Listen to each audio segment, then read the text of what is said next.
The only reason why it was tight is because they use fascist, Hitler-esque style election policies in order to get elected.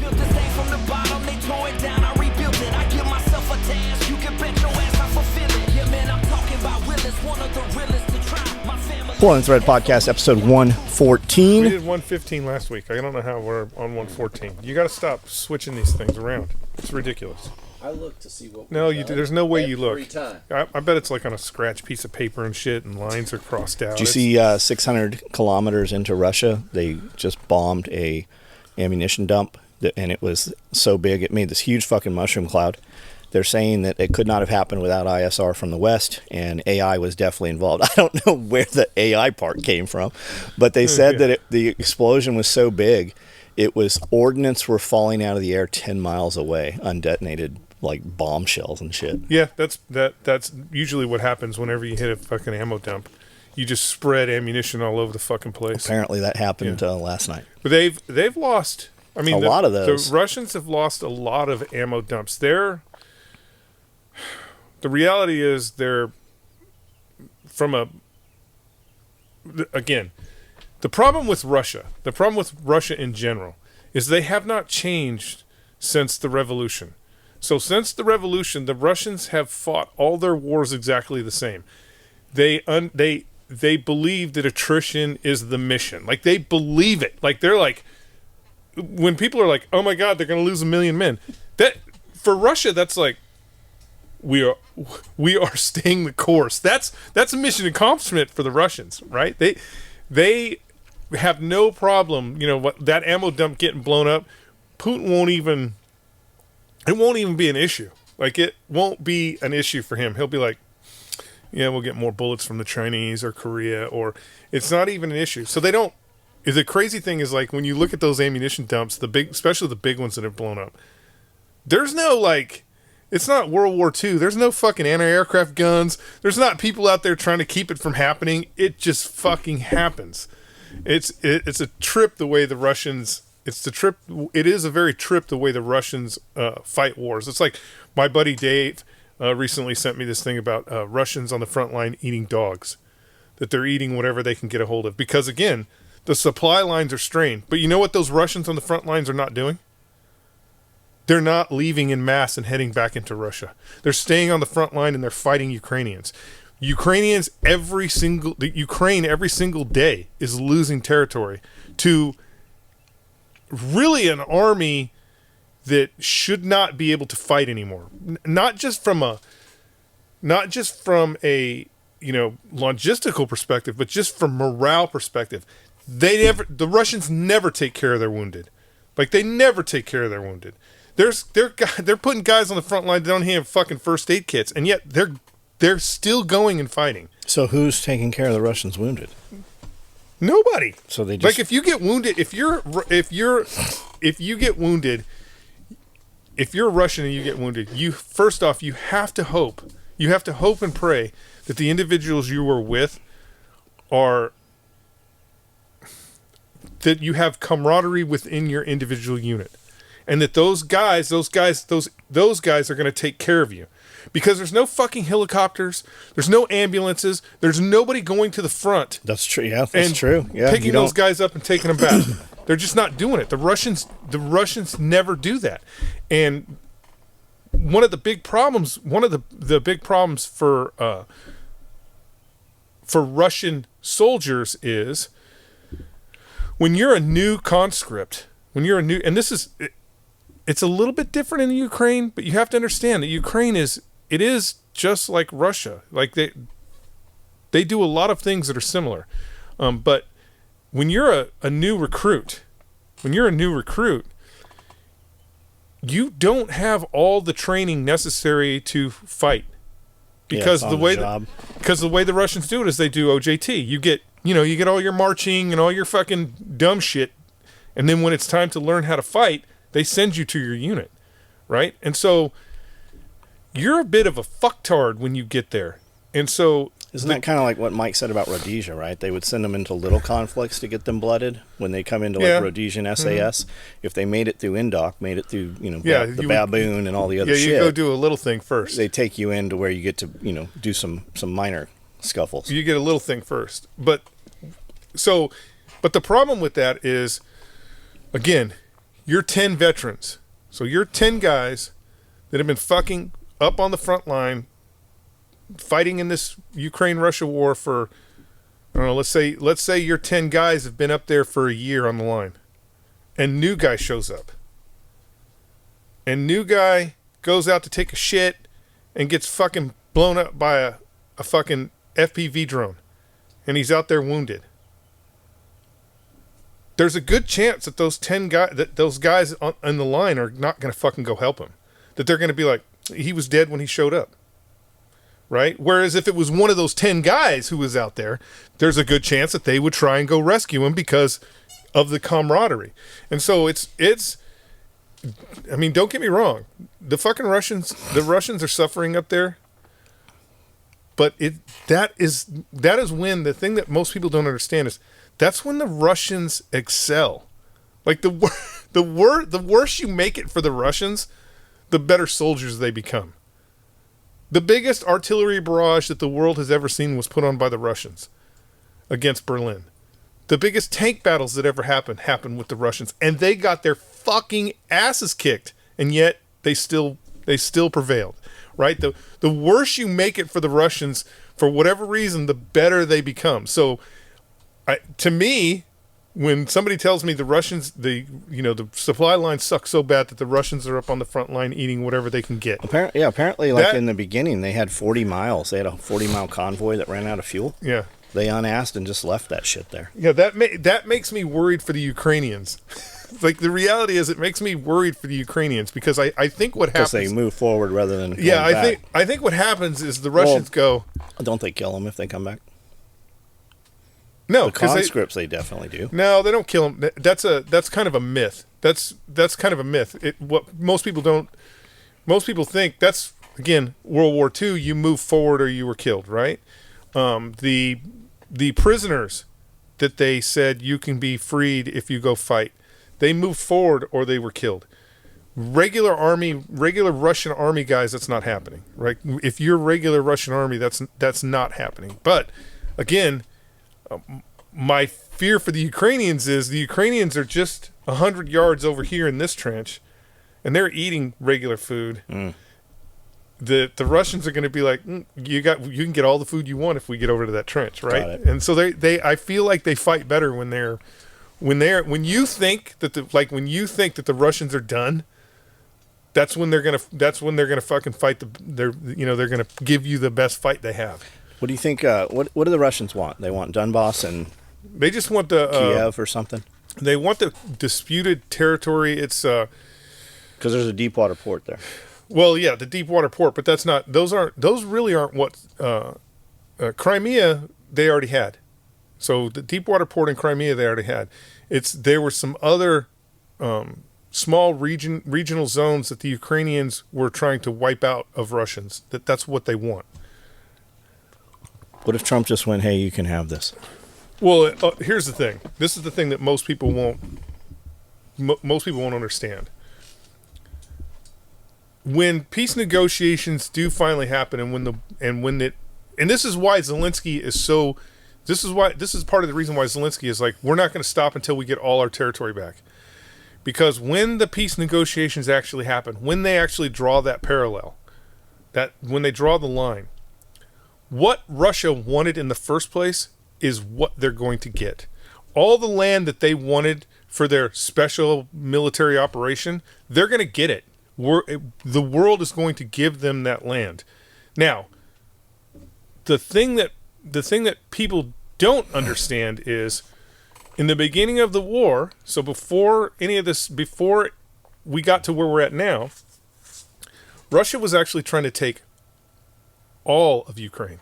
Like I don't know why he didn't post heads on pikes, but his leadership, his fucking NSA, his CIA, they told him that he could take the whole fucking Putin. Yeah, they told Putin we could probably take the whole country, and that's why they did that big ass North End run and went for the capital, because they thought that it was going to be like when they went into Crimea. Now, what most people don't understand is when they went into Crimea, most of the people in Crimea speak Russian. Most of the people in Crimea wanted the Russians to show up, so they were on the side of the street waving flags. Now, once he went into Ukraine proper, that's when the Ukrainian patriotism happened, and that's what stopped Russia, was because of the extreme Ukraine patriotism to keep Russia from taking the entire country. If you use the Google machines and you go back to before the war, the United States, the reason why we didn't even get involved in the Ukraine war is because even our general staff officers, the Pentagon was like, it's going to last 2 days. We're not going to have enough time to put equipment and troops over there to stop the Russians. The Russians are going to take Ukraine in 2 days. Because, again, at that point in time, the Ukrainians only had a militia. They really only had a militia army. It was the militias that were up front holding the line. They didn't have a real standing military. And Zelensky was a clown. Like, he was a clown. The war actually made Zelensky the leader that people actually talk to, right? Because of the war. But we had no vision that Ukraine was going to stand. The only reason why we're involved in Ukraine is because fucking plumbers and electricians and motherfucking regular Ukrainians were able to stop the Russians from being able to take the entire country. And that's why we're involved. Do they have enough bodies to still hold that line? No. Everybody. So who's fighting that fight now? Well, it's still it's still the same guys that were fighting that fight 3 years ago, 5 years ago, and it's getting filled with more and more conscripts. The reality is Ukraine is probably at a very major tipping point where they don't have the forces to sustain. But I mean, again, what most people don't understand is Ukraine has never had the forces to, when you see that big line, that big red line in the ground between Russia forces and Ukrainian forces, they've never had the forces necessary to hold that line. They've never had, there's not an ass in all them holes. But what the Ukrainians, through European and American, I don't want to say technology, but just better warfighting capability, what they've been able to do is they've been able to move groups into the gaps really fast. So when a gap is produced, when they see a gap, because the Russians are terrible at exploiting gaps, meaning, there could be, let's say there's a 5 mile gap of line that there's no real Ukrainians there, like no real defensive force, maybe a couple guys with AKs. And the Russians decide they're going to attack it. They're sending a bunch of dudes across the field in combat boots and AKs. They're not exploiting the gap in a more mobile way. And so the Ukrainians have the opportunity to move mobile forces there, fill that gap, stop them from being able to advance. And then once they stop the Russians, that mobile force moves again, because they just don't have the asses in the seats. So just go where they're needed. They go where they're needed. So the attrition, when people talk about the attrition of the Russians, that's not important. Like, dead Russians is not important. Dead Ukrainians is what's important. But how long can those Ukrainians that have been fighting for 3 years, how long can they continue that?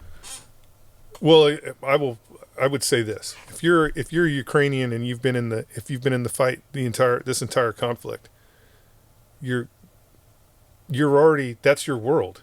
Like, that is your world. You can't, the reality is that guy is not ever going to be able to go home. That's his world. They're not flying them out for no, R&R in Hawaii. I mean, well, they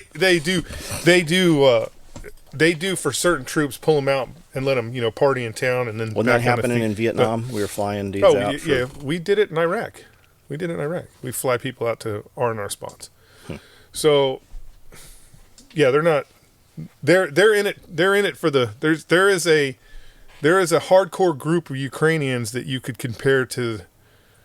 You could kind of compare it to the Viet Cong, meaning they're in it to win it. They're not going. They're not leaving the line. They're on the line, and they're just fighting. because that's their way of life. I mean, the reality is the militias were doing that pre-beginning of the war anyways. The militias were on the line the entire time. So it's an interesting thing, but when I said it doesn't matter about Russian casualties, it only matters Ukraine, because Ukraine can't support the loss. Like there's no, again, you see the videos of the vans driving around town and them snatching people off the streets. Yeah, those videos have been around for a long time. The reality is that don't help them. Meaning, again, let's say they're doing 250 guys a day. That's not enough. That's just not enough. That's not enough to sustain. That's not enough to sustain yourself. And those 250 guys, you're going to have the same problem that we had in Vietnam. They don't want to be there. Well, so most of those 250 guys are going to be dead pretty quick. It depends on how they use them.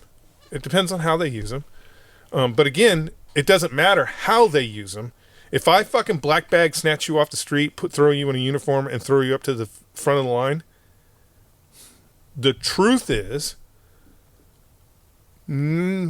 probably better 60% of the time, you're going to be a liability to the two guys that are up there really fighting. Like, do I know, is that motherfucker awake when I'm trying to sleep? Is that motherfucker doing the job that I need him to do to keep the rest of us alive?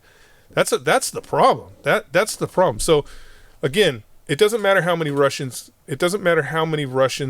we kill, because the Russians have a pool of individuals that is way greater than what the Ukrainians have. If you had to put a team together and you could go over and pick, would you pick 10 Ukrainians who are currently there right now, or would you pick 10 Americans? To do what? You got to put together. Tactically, you got to put together a low guerrilla unit. I'm gonna default to the general. I'm gonna default to the general officer. We're gonna hit Normandy. I'm gonna pick 10 guys. I'm gonna pick 10 guys, 10 Americans that are tactically proficient, that have not been sitting on the line for fucking 4 years. Would you pick 10 Ukrainians who have been in combat recently over 10 just random civilian Americans? No. There's an inherent problem. There's an inherent problem with seriously bloody guys. Like, there's an inherent problem with the reality is, I would say this, the real killers on the fucking front line, the real Ukrainian killers, the guys that are actually leaving their trench, going into Russian trench and shooting people at point blank range, they're not manageable. They're not manageable. They're not manageable. They are doing that purely out of their want and need to do it. And so they're not manageable. Do you believe they're doing that because they've already lost everything and they're doing that because that is their homeland? At that point, at the point now, and again, a lot of those guys probably were not that killer before the conflict, right? True. There's 100 reasons, there's thousands of reasons why someone is up on the front line, right? There's thousands of reasons why there are people on the front line. But the reality is, if you've been there for 3 years, like if you've been up on the line this whole time, it's because the line is what you want. That's what you need. Like the reality is, the Marine Corps lost tons of very capable, very excellent warfighters, because instead of fight to the duration of the war, so instead of get over there, we're going to fight in Afghanistan or Iraq until the fucking war is over, and then you can come home. Instead of doing that, we're rotating guys in and out of combat, and then they would go from a high stress, very basic military, basically you would go from the job you enlisted for, meaning I joined the infantry, I want to do infantry shit, and then you get into Afghanistan or Iraq, and they're like, you're going to do just basic infantry shit, and every now and then it's going to be super dangerous and super exciting, and you start to excel at it and start to get really good at what you're doing. By the time you're really in the groove and able to manipulate the map the way it should be manipulated in order to win a war, the military goes, we're sending you home for 18 months. How much do you think is just self-preservation, right? I know I'm going home in 18 months. All I have to do is do as little as possible, and as much as possible not to get killed, versus as you're not coming home till this is over. Well, obviously we're going to continue the mission. I'm sure that, again, everybody's experience is a little bit different, but I'll give you an example. So usually when an infantry battalion, at the time I went to 1-7 had the most time on the ground in Iraq, more time on the ground in Iraq than any other battalion in the Marine Corps. So you would think that the battalion would be like, they would be the fucking sharpest knife edge. They would be the battalion that you would want to send. But what the military does is they dilute those units. So when a unit comes back, immediately 50% of the force goes somewhere else. Why? Because again, my opinion is the people in the Pentagon do not really want us to win the war. No, it's not win the war. End. They don't really want proficient units going into the fight.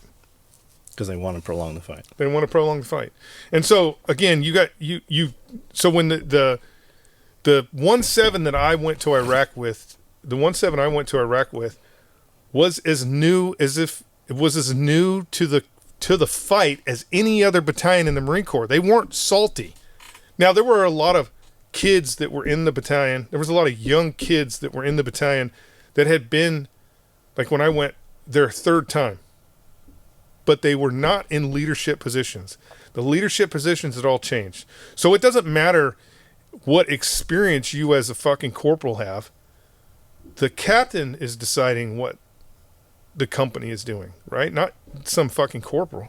And so that experience doesn't really matter at the troop level, right? Because that's not how we're going to fight. And then they also, what they were doing in Iraq, and I'm sure they did in Afghanistan, is if 1-7 was in Baghdad, they immediately moved them to a completely different area. So even if you had, if you had relations with the imams in Baghdad and you were going back, you're never speaking to them again. So Why? No relationship. Again, because I don't think they wanted to.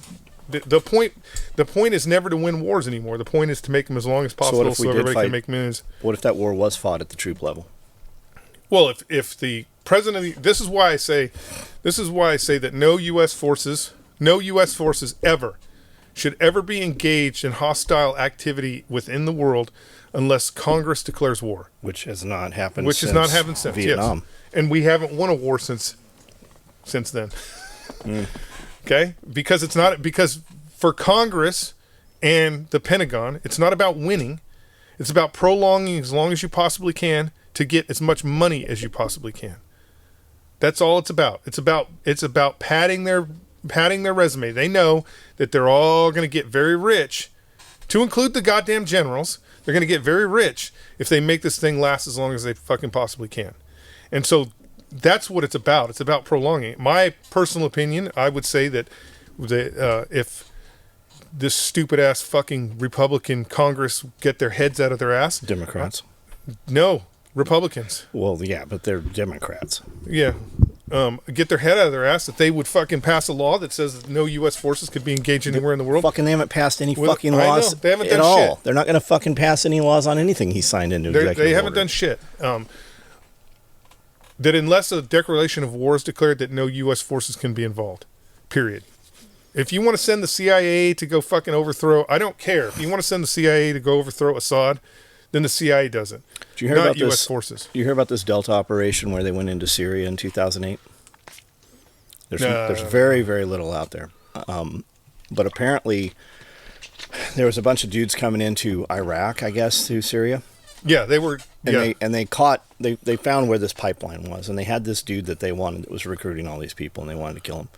Ground Branch had him. They sent Delta out, daytime raid.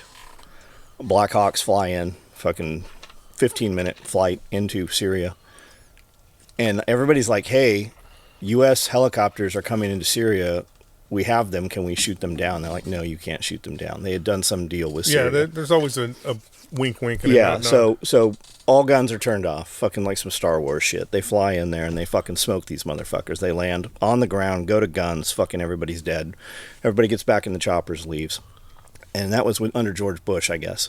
I guess I thought it was 2008, but it was George Bush for sure. As soon as Obama comes in, all those relations are fucking done. Everything kind of fizzles out, and now. Well, that's because when Obama, you have to remember, when Obama became president, regime change was in the air, and so of course those relationships are all going to be destroyed. I mean, the reality is when I was in well, you're seeing it happen right now. When we were in Camp Gannon, when we were Camp Gannon was actually. One of our walls on Camp Gannon was the wall between Syria and Iraq, right? So that was where the border checkpoint, the official Iraqi border checkpoint ran right in front of Camp Gannon.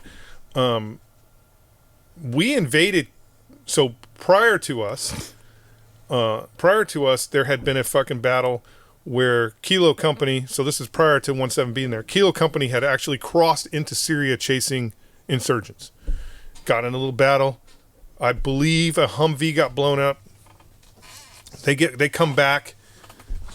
They get back to Camp Gannon and they're like, we're missing an M16. The next day, the Syrian Border Patrol brought the M16 and gave it to them. We don't want none of this. Here you go. We found this on the ground at Shores. When 17 was in Gannon, we had nothing compared to what they have now, but we had these piece of shit. We had these piece of shit foam gliders. They were, foam remote control airplanes with a terrible camera on them and stuff. And we were launching them, and every now and then one would just fly into Syria. It would miss the base and fly right into Syria. Bring it home. And the next day there'd be a Syrian captain with a fucking lance corporal holding the goddamn drone at the gate. And then we would send our entourage over, and they would do a fucking whole little ceremony where we got our drone back, and then. So gave them an American MRE. Yeah, no, I mean they didn't want our shit. So and I would say from a purely pragmatic perspective, those Syrian the guys who were guarding the border at that, because it was a Syrian border checkpoint before Camp Gannon was there. Those guys guarding that point in Syria, fucking dangerous for them because. The bad guys were shooting at us all the time, and fucking rockets were flying over into Syria every day because they'd miss. So it was dangerous for them too. But just interesting. We had a friendly relationship with our Syrian counterparts until. So at this point right now back in Ukraine and Russia, why is he still? It's just we're going to win is what this is, right? He said, "What is Putin chasing?" What is Putin chasing? Yeah. Putin's not chasing anything. Like many times, you've seen us do things over the years where you're like, hey, we should do this thing. I'm like, yeah, I'm going to do this thing. And as soon as I say it, now I have to fucking do it. Yeah. I didn't even want to do it in the beginning. It turns out great all the time. And I feel like that's what Putin was after this, whatever it was, he wanted this Ukraine back, these pieces of Ukraine. But why? What did they actually gain by doing that? Well, okay, so it'd be like, again, there's a lot of technical and historical problems with the war in Ukraine. Okay, first off, let's look at Ukraine proper. Since the beginning of the 20th century, they have been dominated by other countries, whether it was the Soviet Union, whether it was Germany. They have been dominated by other countries. They have been part of somebody else's empire, okay? It's only really been recent. It's only been really recent that Ukraine has been its own independent country, and right? That's only because we got involved and overthrew the last president, right? Well, I mean, we did a coup, yeah. But I mean, when the Soviet Union collapsed, so the Soviet Union collapses. The Russians do a NATO, basically they kind of do a NATO pact where they're like, hey, Ukraine, Belarus, couple other satellites, I can't remember what they are. They're like, hey, let's do a package where if you need to defend each other, we defend each other. they all signed off on it. They were all part of the Russian NATO, for lack of a better term. Well, didn't they want to be in actual NATO? Well, yeah, because like Putin wanted to be in actual NATO. Yes, Clinton said, "I think we can make that happen." Yeah, and then everybody else after that said, "Fuck you," because you can't. Then there's no enemy. We don't need NATO anymore. The Pentagon doesn't need $1 billion. The Pentagon doesn't need $1 billion a year if there's no Russia. Like, what do they need the money for? It's funny you say billion. We're talking trillions now. Like, billion isn't shit anymore. They're getting billions. So last year, it was either last year or the year before, was the first time that the actual payment, this is how much the Department of Defense needs, was $1 billion.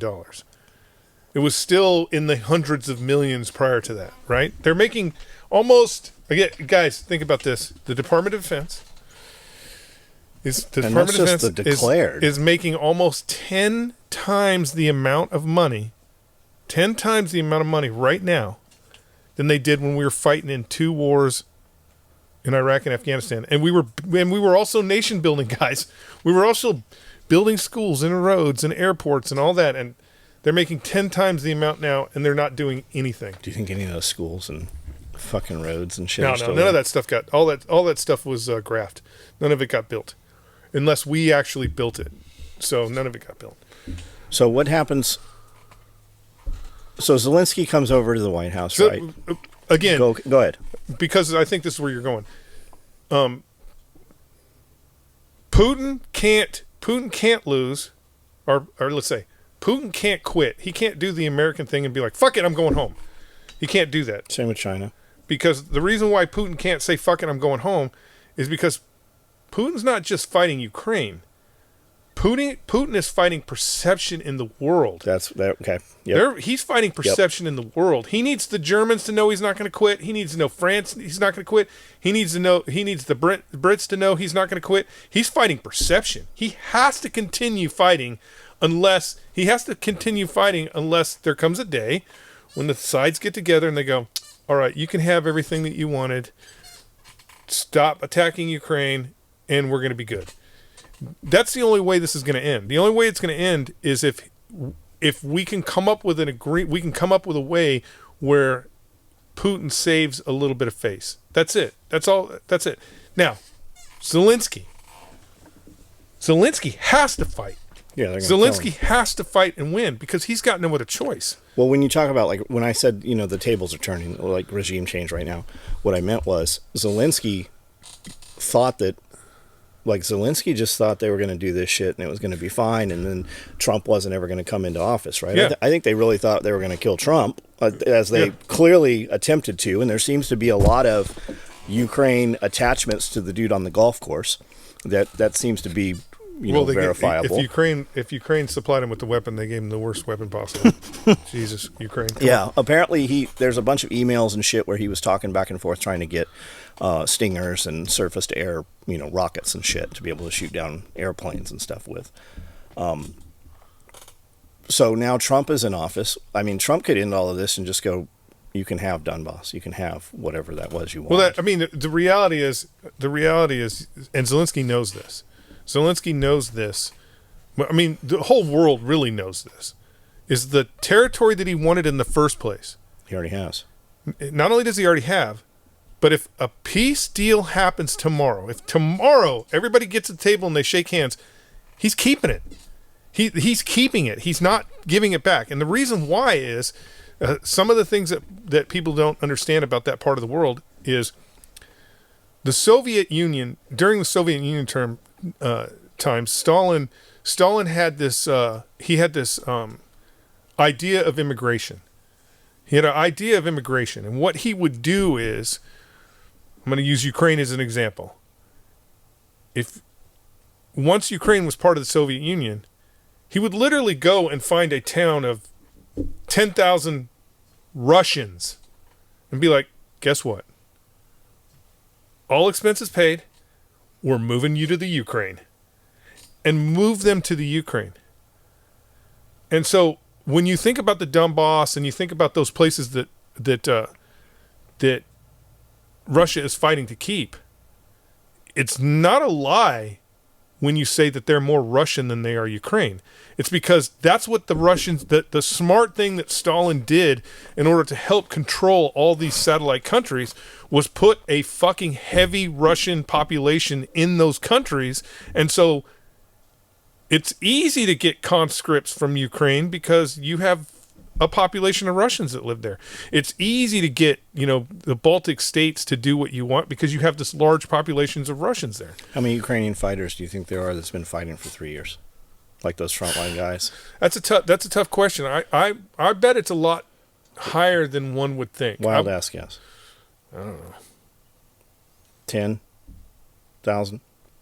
But that's kind of what I was thinking. Maybe 10,000 guys have just keep rotating in and out of the line. So if they end that, if Ukrainian stops, U.S. cuts off aid or whatever, Russia takes what Russia wants, what happens to those 10,000 guys?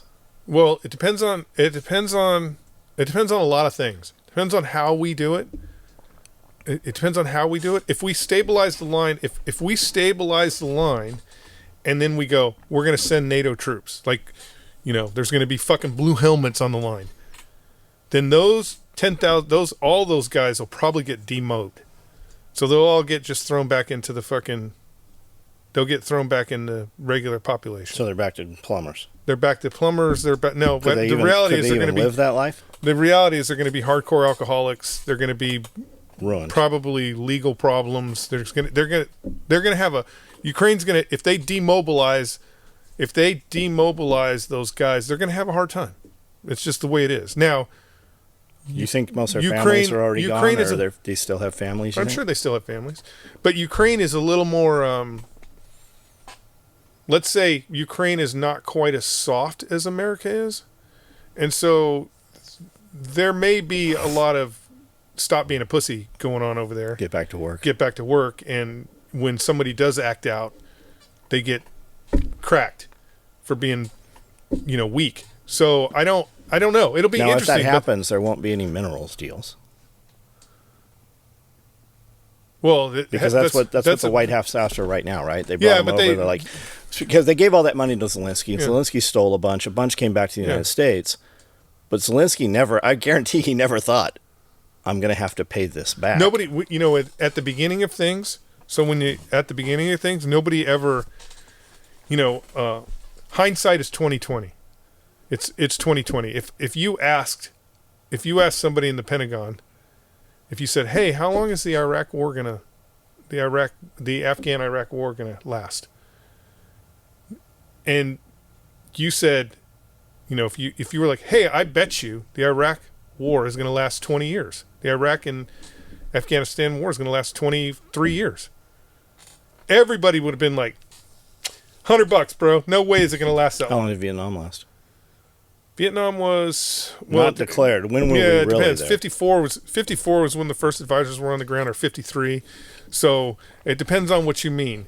Now, when a lot of people will say 65 is when real hostilities, like real troops were on the ground, is 65.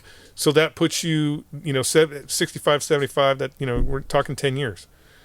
I remember I was born in 71. I remember standing in Grandma's kitchen and being told Dad was coming home.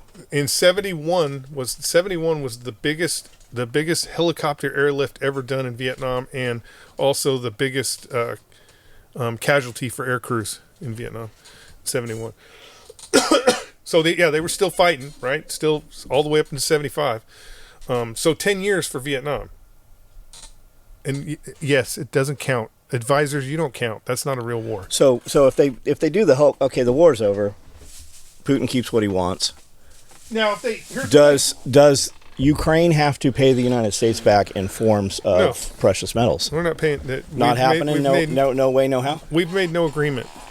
But that's what they're trying to get him to do.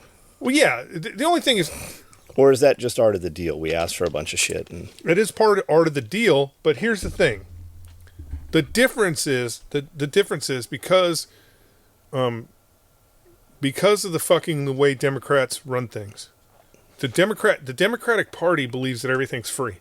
They don't understand that things cost money. Yeah, no shit. And so when they gave Zelensky all that stuff, they gave it to him with no strings attached. The only thing Trump is trying to do, like I guarantee you, I fucking guarantee you, if Zelensky put on a fucking suit, went to the White House, met Trump, and went like, look, I fucked up. We need to win this war. I'll sign the fucking mineral rights over. I don't care. Because the reality is the Ukrainians ain't going to be mining them anyways. Who is? It'll be U.S. or it'll Correct, either be China, correct. British. So- I'll sign the mineral rights over. I guarantee you the support that he wants and the equipment he needs, he would be getting. Because Trump understands that, one, now I have this, because again, money's not free, even though the Democratic Party believes money isn't real. It's not free, but at least I've guaranteed something on the back end to make that money still valuable, right? That's what I'm doing. All I'm doing is I'm making the money still valuable. Because Donald Trump also knows when Zelensky goes to spend that money, yeah, he's going to sprinkle some in England, he's going to sprinkle some in Germany, he's going to sprinkle a little in France. The majority of it's coming to America because nobody builds weapons like we do. So the next prime minister of Germany, or the next guy that's about to be in charge of Germany, is a big Democrat dude. He came out publicly and said that Europe needs to worry about their own for the most part, and we need to stand back up because the United States is only interested in the United States now. What that translates to is the United States has paid 70% of NATO up until now, and now you motherfuckers are going to pay this shit. Imagine a world. This is how crazy. This is how dumb liberal Democrats really are. This is how dumb liberal Democrats really are. Since his first election, the first time as president of the United States, Donald Trump has said NATO does not spend enough money on European defense. They don't spend enough on European defense. Liberal Democrats have such fucking Trump deranged syndrome. Yes, this guy in Germany. Yeah. Such Trump deranged syndrome that he's doing exactly what Trump wanted him to do. Defend yourself. Defend yourself. He's doing exactly what Trump wanted him to do. The problem is, especially for Germany, is one, that election was tight. And the only reason it was tight is because they used... Yeah, it actually looked like the other side won. The only reason why it was tight is because they used fascist, Hitler-esque style election policies in order to get elected. So I would say I'm not worried about that current government because that current government is not going to be able to function as a government, right? So it's the same thing. It's the same thing in England. It's the same thing that's going on in Canada. All these, because of whether it's Trump derangement syndrome or because liberals just have no fucking clue how the world really works because they live in some sort of, fantasy land. They're all these countries are on the verge of getting taken over by the most extreme elements in their society instead of trying to figure out how to keep things middle of the road. So I don't worry about any the Germans talking about they're going to start. It would take them 100 fucking years to even become a viable army again. How long did it take Hitler? 1935 took about 4 years. But there's a difference. The difference is the Germany of 1935, the Germany of, let's say, 1932 was Germany. The Germany of 2025 is not Germany. Yeah, they don't have the capability it's not even anymore. Germans. They don't have the capability anymore. Mercedes-Benz couldn't tool up and start making Tiger tanks tomorrow. They don't have the material. The reality is that the Germans are in a worse spot today as far as, I don't want to say politically because they're all sucking each other's dick in Europe, but as far as... Literally sucking each other's dicks. But as far as militarily wise... The Germans are in a worse position today than they were at the end of World War I. Didn't they just have some video Keir Starmer come out fucking kissing another man? Again, it's so Pope died. Yeah, Pope's dead. And everybody's making such a big deal. Not only did the Pope die, but at the same time, Klaus Schwab stood down, whereas 2 years ago he said he's going to be in charge at least till like 35 or something. But what a lot of people aren't saying, I thought the Pope died over a year ago. No, he had a. You may be thinking because he was hospitalized. No, I thought he died. No. There's a lot of people saying he's been actually dead. No, he's not. Trust me. You think here's a. I thought they already picked another pope. No, I thought this fucking smoke was released. Well, they may have already. They may have already, but the papal the Vatican City. It's way more. It's like when we think of politics in the United States, Vatican City is way worse than fucking. And they're all coming out like you got people from the Catholic Church coming out saying that 60-70% of them were corrupt and accomplice to. Well, I mean, they all the fucking sex trade stuff. I hate to be the bearer of bad news, but the Catholic Church has always been corrupt. I mean, the very idea of the Catholic Church was the very idea and foundation of the Catholic Church was wiping out other religions. So they've always been corrupt. Oh God, that's gonna get us. No, it won't. People. No, you it's just okay. can't. You can say you bad can things say about whatever you Catholic want about the fucking Catholics. It's the other guys. And I'm not. Again, I'm not saying that your worship of the your following Catholicism is a problem. Your organization is a problem. It's always been a problem. But no, the Vatican City is way more treacherous than the Democrats and the Republicans. And the current Pope was a Jesuit. Which was a problem. Which was a serious problem. And the A papal... corrupt Jesuit. I mean, again, you don't... Weren't the Jesuits put in place? Wasn't the Jesuits supposed to be there to check and oversee? You don't get to Pope status, and your hands ain't dirty. And, this is the dude that said it was okay to be a tranny. And yeah, that's what I'm saying. You don't get to that point, and your hands ain't dirty. His hands is dirty.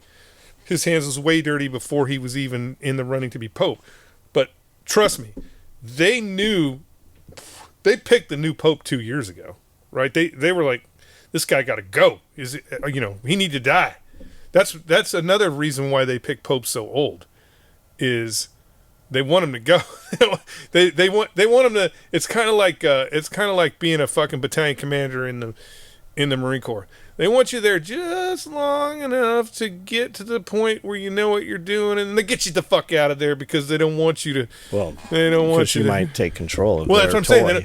They don't want you to. They don't want you to do anything awesome. So, if the United States is worried about the United States, how come we're not just drilling the fuck out of Alaska? Like, what's the problem? We have all the metals, we have all the oil, we have everything we need. So again, or are we about to?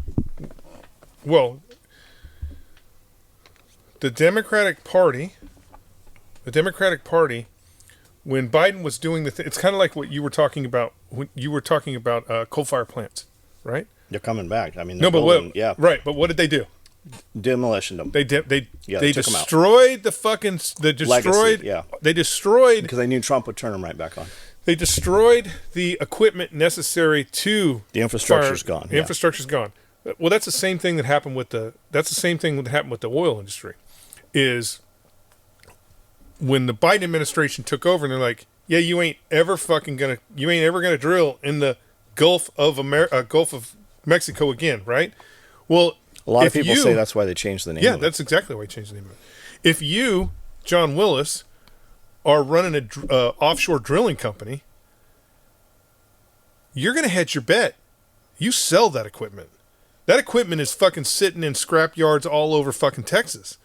So now you're like, fuck, I got to rebuild my entire company because all of a sudden I can do. And that's what the Biden administration did. Was the Biden administration went around and made sure that the infrastructure didn't exist anymore, so that you couldn't just click on a switch and be like, hey, we're fucking doing it again. They destroyed the infrastructure. That's more important. That's more important than. It's actually more important than writing the law that says you can't fucking use coal-fired plants, because that can be changed. But if the plants don't exist, now you really have to decide, is it cost feasible in order to fire that shit back? You know what I'm saying? I got to build the whole thing. Mm-hmm. So that's all it is. Well, and then the other thing too is you have a fucking Republican Party. I will say that I'm going to say this officially on this podcast. I have more respect for the Democrats. I have more respect for the Democrats right now than I do for anybody in the Republican Party, because at least the Democrats are Still working. holding to their. But they're working. Like, I get it. It's terrible. And the thing that they're doing is anti-American and anti, like, everything that the red, white, and blue stands for by flying down to fucking El Salvador and trying to rescue a gang member. There's more going. No, I get it. But at least those motherfuckers are working. Like, at least those Democrats are sticking by what they said, and they're working and they're going down there. Now, I hope that the president of El Salvador just throws them in jail. That'd be fucking awesome. He just throws them all in jail for Yeah. something. But again, at least the Democrats are working. Republicans ain't doing shit. They're fucking hiding. They're on vacation. They're not doing a goddamn thing. We're going to have the same... This is what's going to happen. We're going to have the same lame duck scenario that Obama had his first term. He had all the capability to change all the laws he wanted because he controlled the House and the Senate, and they didn't do fucking shit. Donald Trump has that same agenda going right now, and the Republicans aren't doing a goddamn thing. Nothing. They're not doing anything. They're not doing anything for America. They're not doing anything for anything. Didn't they just pass? Didn't they just pass that the Congress cannot invest in the stock market? Didn't that just happen? Oh, there's no way that'll pass. There is no way that'll pass, because that's again, those sociopaths that are going into politics are going into politics to become wealthy. Yeah, they're not going to take away their bread and butter. They're just not. So, I'm all for let's get rid of elections. Period. Let's just get rid of the elections of senators, and we'll keep all the same seats. But we're going to fucking mandate it like jury duty. So if Billy the Jungle Cat trailer park superintendent ends up being your fucking representative, that's a hell of a lot better than what we fucking have right now. Yeah. I mean, they're doing nothing for this country. They're doing nothing for America. What does the Jungle Cat look like? Well, it's going to be the most beautiful fucking Bengal tiger you ever see, because everybody knows it's not going to be Tiger Man, or what's his? No. Was it Tiger? What was his name? Well, I guarantee you, Tiger King. Yeah. I guarantee you, Jungle Cat. How come Tiger King's not out of jail yet? I guarantee you, Jungle Cat, your representative from Alabama, Jungle Cat, will lobby to get Tiger King out of fucking. So you think China's fucked? No. I mean, there's a lot of videos showing that plants closed down. Come on. You're talking about China. Like, the thing about China is China's in that same... Have you gone to buy anything that you couldn't get yet? No. I haven't. I don't... But the thing about... I'm not very cognizant. I haven't been buying stuff that I would think comes from China, right? The thing about China is China's in that same category as Russia. Okay? If your goal is to beat Russia in the winter through casualties, it's not going to happen. The Russians are going to they'll lose 1 million. They will actually have 1 million men killed before you end up running back home. Okay? China's the same way. They'll starve 40 million people. Like, they will starve 40 million people to death and still be waving the fucking flag. How many million die if that Three Gorges Dam goes down? That's quite a bit. That's kind of why I think that's our trump card is they have anti-aircraft and all kinds of shit there. It's like a militarized zone. They may, but it's not. It wouldn't be America. It wouldn't be Japan. Taiwan has already told China that the first target is the Three Gorges Dam. What would that do to China? It would make things. Does it wipe out Wuhan?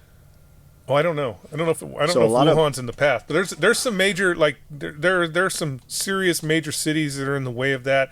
That's a ton of fucking water that kills millions of people, and the real question would be, is if the Three Gorges Dam went because someone blew it up, would that stop the Chinese? Like, if the Chinese were trying to invade Taiwan, would that stop China from continuing to invade Taiwan? No, I don't think so. Yeah, I don't think so. But it would be a serious problem for them. Serious problem. Maybe that removes a lot of their useless eaters. Well, I mean, that's again, we're going back to that thing I said before. The Chinese will starve 40 million people and still be okay. Have starved. Yeah, that's what I'm saying. Yeah. You don't go into an attrition. That's where the wet markets came from. Yeah, you don't go into an attrition war with the Russians. So when Trump was talking tariffs on China last term, 3 days later, you heard COVID. That's when that's when it became public, and that is the speculation, or that's what people believe, is that they released that as he was talking about tariffs to wipe all that off of there. No, I'm okay. I don't want to say. Why is Fauci? I am not the fucking.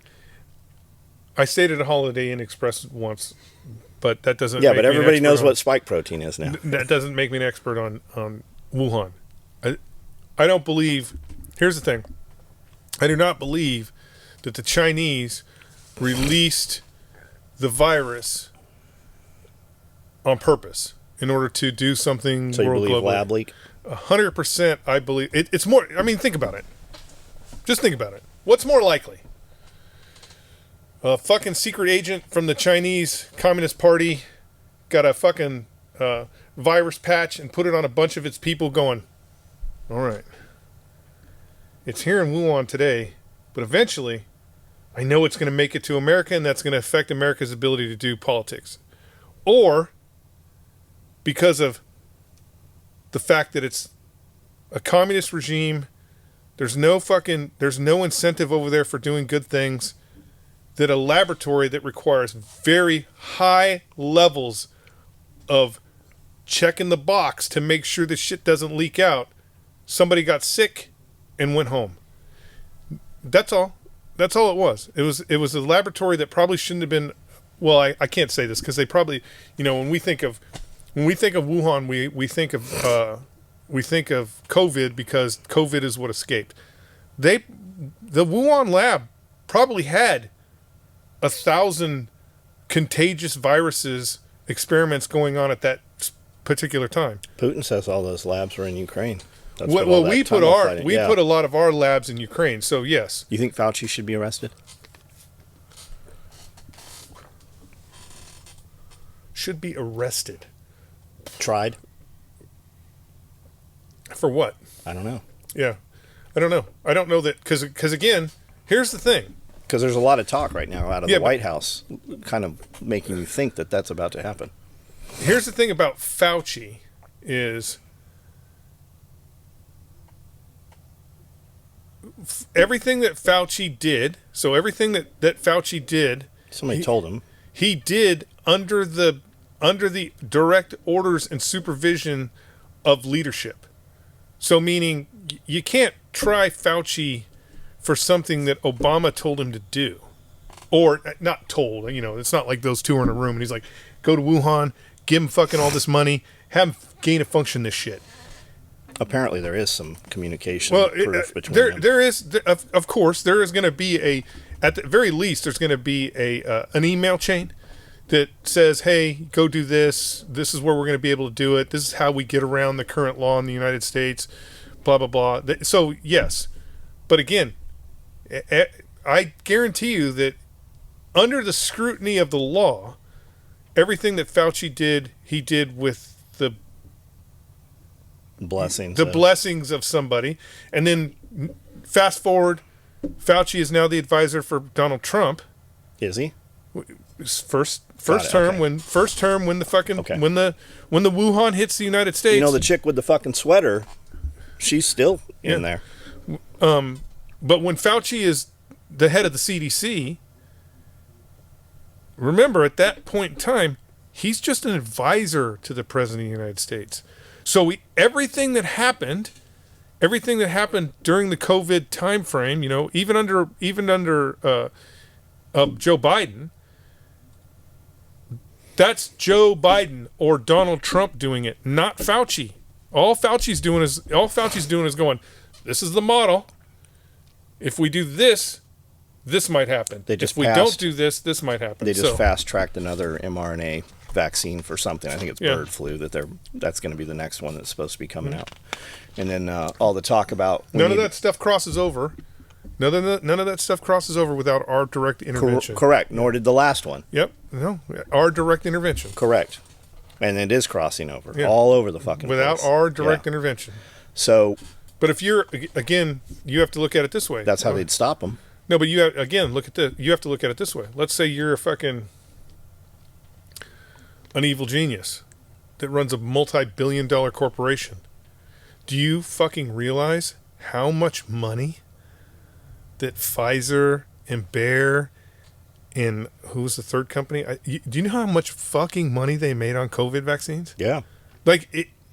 Yeah, they're already rolling out. They have millions of doses of bird flu right now. Vaccines. Just from a stockholder's perspective, just imagine you're a stockholder. Just from a stockholder. Yeah, you might want to buy that shit while it's down. But I mean, just from a stockholder perspective, if the directors of Bayer came out tomorrow to a stockholders meeting, they're like, "Hey, what we're gonna do is we're gonna release bird flu into the wild that people can catch. We have this vaccination that it's going to cost $100 a shot. But we're going to release bird flu. We're going to make a killing. Some people will die. Not a lot of people will die. But some people will die. But that's just the cost of doing business." The fucking stockholders would vote for it. They'd be Absolutely, like, we're going to be billionaires. They'd vote for it. Fuck yeah, they'd vote for it. It's no different than the goddamn... 10% of the people in the world own 90% of the stock. It's no different than the opioid epidemic. When the opioid epidemic happened, they fucking all knew what it was going to do. They all knew what it was going to do. But I guarantee you the stockholders were like, can you make it easier for people to get opioids? How do we do that? So, what do you think happens in the next 30 days? Nothing. More nothing. More nothing. I mean, we may, You're going to ever see the Epstein shit? Anybody going to get arrested? Any of the clients? Well, that happened yesterday again, I guess. Here's the problem. Somebody asked Trump, and he's like, "I'll ask Pam Bondi." Here's the problem with that is we keep asking the wrong questions. we for some reason, and I'm sure because the media corporations keep saying the same thing over again. We keep talking about this list. The list has already been public. Right. When's somebody getting arrested? Let's talk about Pam Bondi. Why don't you list the crimes that were committed on the island? What crimes? Like what the reality is, who were the clients? Even if Epstein is guilty of something, right? Even if, let's say, Epstein's guilty of something, what do we know he's guilty of? Well, he did some bad things in Florida with some young girls. That doesn't constitute the raiding of his fucking island, the raiding of his home. What crimes did Epstein actually commit? And who are the co-conspirators that helped him commit those crimes? That's what we need. Yeah, if you got Ghislaine Maxwell in prison. And when are we going to start arresting these individuals? Because the reality is, if we're going to assume, I mean, it's not an assumption. He was guilty of having sex with underage kids. If we can assume that that's true, and he had an island in the middle of the fucking Atlantic with a plane called Lolita, then we can assume that there's co-conspirators that were on that island that were doing the exact same thing. Why are we not making arrests? Because if he can be guilty of it... Because they're in Congress. If he can be guilty of it, so can Maxine Waters or whoever the fuck was also on that island. And if we're not going to hold them all accountable... My point of this is, if we're not going to hold everybody accountable, then we can hold no one accountable. But again, the only ones we want to punish are the people... The only ones we want to punish are the people who are not really organizing and financing all this shit. You know, Disney had a cruise line that went to like one island over from his. They fucking dredged it out, spent millions and millions of dollars making it big enough so they can get these fucking ships in there. And it was like literally one island beside it. Yeah, makes sense. Yeah. Makes sense. All right. All right, we're going to take a break. We're going to do a Q&A. Q&A. And what's the questions? Do we have any questions? Yeah. Oh, we have a lot? Patreon questions. Guys, that's been your Pulling the Thread podcast for this week. We've got some other stuff we have to go film, and we have to do another recording here. So thank you for participating, and we will see you guys. Do you have any spray paint? I do. green, Probably. olive drab, maybe. Lots. Dirty Civilian just did a really good video on spray painting all your shit and camouflaging it. Uh-huh. And dude, they were like, I'm like, oh man, like they were spray painting some expensive shit too. Like, You know, it'd be John, that would be a good video. You do the same thing. I say we just do everything Dirty Civilian did, and we redo it 2 days later.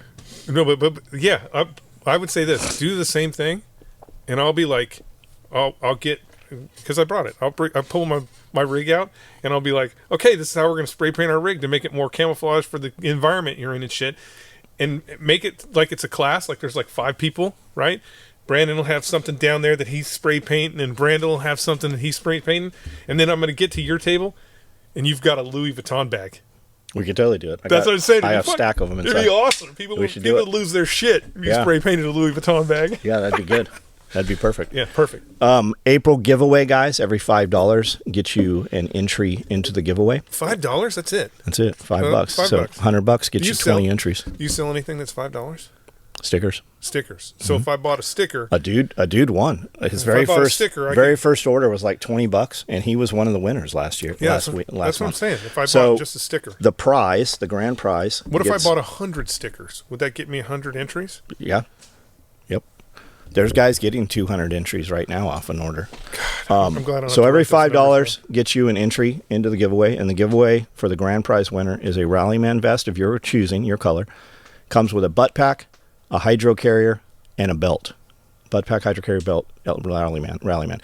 First prize, which is really the second prize. First prize winner gets a Rallyman. And then the second, third, fourth guys, those will get, I think we're giving them gift card, 300, 200, 100 is what the prizes are going to be. Nice. Okay. It is. That is nice. And every time we've done these contests, there's names in there that we recognize. Well, you've been there when we drew them. And every fucking time we've done these things, we've had one guy win twice. Yeah. Like, you have a very good chance of winning this, even though there was 18,000 people in there last time. What are we going to do? I don't know. We don't want to talk about it. It gets harder and harder. It'll be something cool. Something spectacular. All right, guys. If you use Amazon, use any of the links in our videos to Amazon. Help support us if you like what we're doing, and it costs you nothing. Takes a little bit away from Amazon, gives it to us. Code SOE Gear at EMP Shield will get you $50 off EMP Shield. Code SOE at Redcon1 will get you 20% off Redcon1. So check it out. We'll see you guys next week.